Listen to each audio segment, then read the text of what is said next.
इस बात को बड़े बारीकी से समझ लीजिए कि यहाँ पर जो ओरिजिनल चंद्रगुप्त और चाणक्य का चरित्र है, चंद्रगुप्त सम्राट जरूर था, लेकिन वो अखंड भारत के स्वप्न से बंधा हुआ था।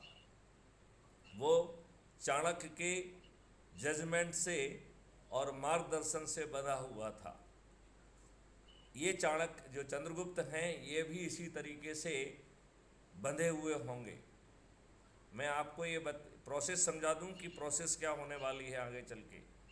पहले चाणक्य बैठ के जो है विभिन्न विषयों का जो ऑलरेडी बहुत अध्ययन हो चुका है उसको एक फाइनल शेप देंगे। उस फाइनल शेप के बाद जो है वो कंटेंट जो है पब्लिक डिबेट में ले जाया जाएगा। पब्लिक डिबेट में जो विचार आएंगे उनको फिर से चर्चा करके और उनको जोड़ते हुए परिष्कृत ड्राफ्ट पैदा किया जाएगा। इसके बाद जो है चर्चा चंद्रगुप्तों से होगी। चंद्रगुप्त का मतलब है एमएलए, मिनिस्टर्स एंड उप मुख्यमंत्री एंड मुख्यमंत्री। चाणक्य मंच पे बैठेंगे, मुख्यमंत्री सहित सभी जो है ना चंद्रगुप्त जो है नीचे बैठेंगे। नीचे मतलब कुर्सियों पे बैठेंगे, वो डायाज या मंच पे नहीं बैठेंगे। चाणक्य की टीम जो है प्रेजेंटेशन देगी और एक एक से हर चंद्रगुप्त को जो है अपनी बात कहने का मौका दिया जाएगा और उसका लाइव टेलीकास्ट होगा। जो सुझाव चंद्रगुप्तों से आएंगे उससे सेकंड डिग्री ऑफ रिफाइनमेंट किया जाएगा और उस रिफाइनमेंट के बाद फिर से जो है ना एक बार जो है वो रिवाइज जो है ड्राफ्ट फिर से चंद्रगुप्तों के साथ चर्चा की जाएगी और उसमें आम सहमति बनने के बाद फिर वो विधानसभा या पार्लियामेंट में जाएगा और हाँ की जीत और ना की हार के साथ जो है वो कानून बन जाएगा। हर 6 महीने में इसका रिव्यू होगा। इस प्रकार 5 साल में 10 रिव्यू होंगे, जिससे छोटी मोटी जो है टीथिंग प्रॉब्लम्स को भी समय के पहले पहचान भी लिया जाएगा, उसे रिजॉल्व भी कर दिया जाएगा। और मुझे नहीं लगता है कि 5 साल के बाद उसमें ज़्यादा जो है फ्रिक्वेंट कुछ दखल देने की ज़रूरत पड़ेगी। तो ये इसकी रूपरेखा है। अब ये जो है चंद्रगुप्तों की मेहरबानी पे नहीं है, 21 लक्ष्य जो है वो ज़मीन पर उतर जाएंगे। यहाँ पर ताज जो है वो चंद्रगुप्तों के सिर पे होगा, लेकिन कमांड जो है वो चाणक्यों के पास होगी।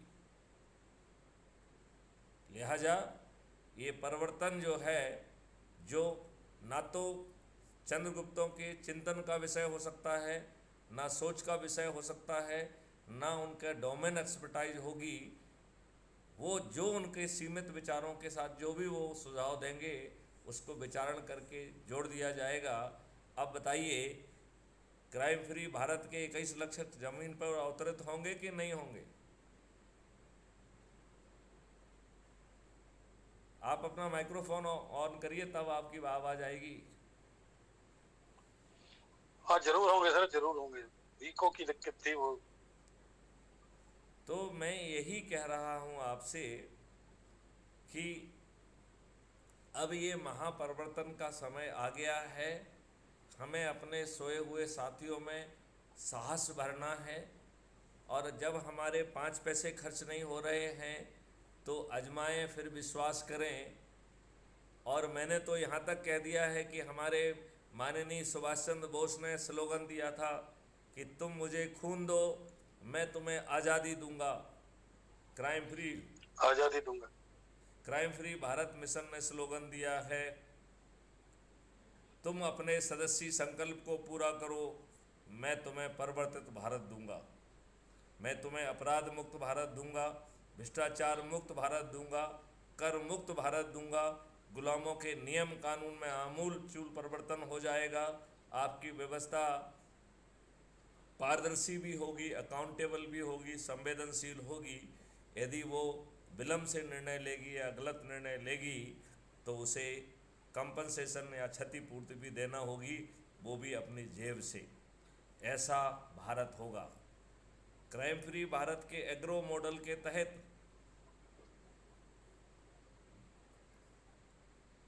वातावरण से जहर विलुप्त हो जाएगा, रासायनिक विष गायब कर दिया जाएगा और किसानों की आमदनी 5 गुना, मजदूरों की आमदनी 10 गुना बढ़ते हुए भारत निरोगी व दीर्घायु भी होगा। भारत शाकाहारी नशा मुक्त होकर अध्यात्म की ओर भी जाएगा और उस अध्यात्म से उसका केवल वर्तमान जीवन ही सफल नहीं होगा बल्कि उसको मोक्ष भी मिलेगा, उसका परलोक भी सुधरेगा। अब बताइए, क्या ये आपके कॉलेज अंग्रेज क्या आपके मोक्ष के बारे में चिंतन रखते हैं? संभवतः नहीं। नहीं सर, समझ। तो मैथिली शरण गुप्त और क्राइम फ्री भारत मिशन का चिंतन आपका जीवन को सफल बनाना भी है। तो अब छोटी सोच से बाहर निकलिए और जब आपके जेब से 5 पैसे भी खर्च नहीं होना है, टैक्स भी नहीं लगना है, महंगाई से भी हो जाना है और आप समृद्ध भी हो जाएंगे, biggest research and develop hub भी बन जाएगी अभी। लेकिन मुझे लगता है कि इन मुद्दों पे हमें इलाबरेट नहीं करना चाहिए। वैसे तो हमारे सैकड़ों वीडियो हैं जो हर विधा को कैसे ज़मीन पे उतारा जाएगा इसके बारे में बहुत लंबे समय पहले हमने लगभग हर पॉइंट पर जो है कुछ कुछ वीडियोज़ जो है ना बना के डाले हुए हैं। कैसे टेक्नोलॉजी उसमें रोल प्ले करेगी। जो बच्चे टेक्नोलॉजी बना रहे थे उनकी ब्रीफिंग के भी कई सेशन उसमें पड़े हुए हैं। यदि आप पीछे जाके वीडियोस देखेंगे तो आपको वो स्मार्ट इंडिया हैकाथॉन की ब्रीफिंग, बाकी जो है ना बच्चों की ब्रीफिंग के वीडियो भी उसमें आपको मिलेंगे। ऐसा होगा हमारा परिवर्तित भारत। ठीक है सर।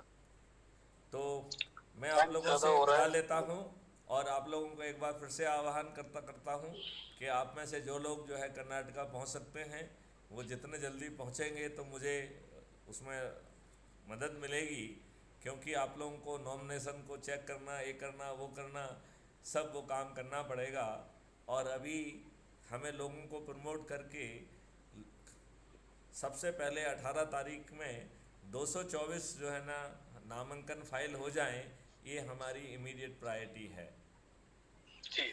और मुझे विश्वास है कि लोग जागेंगे और 10 मई तक सीन काफ़ी बदल जाएगा। और ईश्वर ने चाहा, यदि जय बाबा गुरुदेव ने चाहा, जैसा उन्होंने कहा है कि बच्चों यदि तुम नहीं करोगे तो मैं भूत प्रेतों से भी ये काम करा लूँगा। अब मुझे लगता है कि बाबा जय गुरुदेव का ही सहारा है। इंसान तो जाग नहीं रहे हैं, लगता है भूत प्रेत ही हमारी मदद करने के लिए आएंगे।